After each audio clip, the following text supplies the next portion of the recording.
Monsieur Bolduc, Madame Thériault, un rehaussement du financement des organismes communautaires dans la région de la Côte-Nord viendrait soulager 100 organismes communautaires qui arrivent difficilement à offrir des services à la population durant 52 semaines par année. Chez nous, les services d'accompagnement, d'aide, d'intervention sont coupés, faute de financement, puisqu'il faut présenter des budgets équilibrés, vous le savez. Le rehaussement du financement des organismes communautaires en Abitibi-Témiscamingue a une notion particulière dans le contexte actuel de la crise économique, d'autant plus que la crise forestière a déjà des impacts significatifs en Abitibi-Témiscamingue, notamment un taux de suicide assez alarmant au Témiscamingue, en plus des demandes de banques alimentaires qui ont déjà augmenté depuis plusieurs mois. Un meilleur financement permettrait, entre autres, à de nombreux organismes de pouvoir étendre leur rayonnement, par exemple aux municipalités rurales qui, comme vous le savez sûrement, ont moins souvent accès aux activités et aux services des organismes communautaires. Le rehaussement du financement pour les groupes communautaires du Nord du Québec permettrait notamment d'améliorer les conditions salariales, de maintenir l'expertise en place et de contrer un taux de roulement qui actuellement s'établit à 23 %.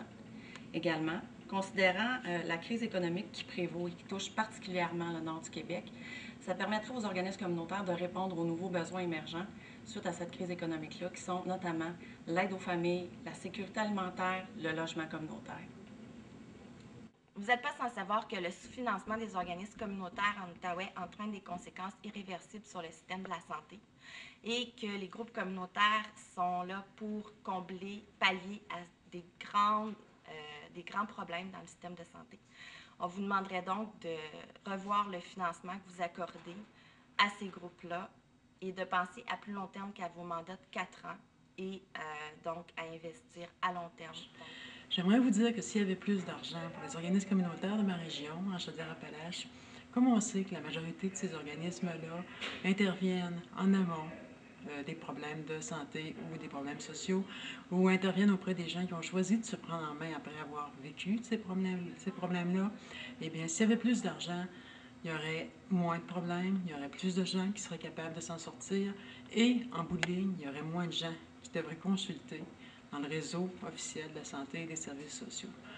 Un investissement dans notre région auprès des organismes communautaires permettrait de nous sortir plus facilement de la crise économique en renforçant le tissu social. Puis également, ça aiderait beaucoup le système de santé dans les pratiques alternatives que les organismes communautaires offrent. La section de la Montérégie qui est près des lignes des États-Unis, il y a eu récemment beaucoup de pertes d'emplois, ce qui veut dire beaucoup de gens qui sont dans le besoin de recevoir soit des services au niveau d'aide auprès de la famille, d'aide au niveau des jeunes ou encore des besoins au niveau de l'alimentation. Ainsi, l'accessibilité aux activités et services sera bonifiée. Ces gens, des hommes, des femmes, des jeunes, des enfants, des personnes âgées,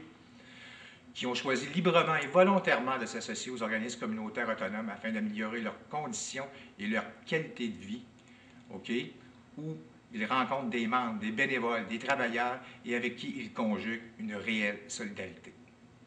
On vous interpelle aujourd'hui à propos de la situation socio-économique de Montréal, la métropole du Québec. On vous demande un support de façon très urgente pour les groupes communautaires de la région qui sont aux prises actuellement avec les conséquences de la crise économique, des problèmes sociaux que vous connaissez de la métropole, c'est-à-dire l'itinérance, la pauvreté, le soutien aux personnes âgées isolées,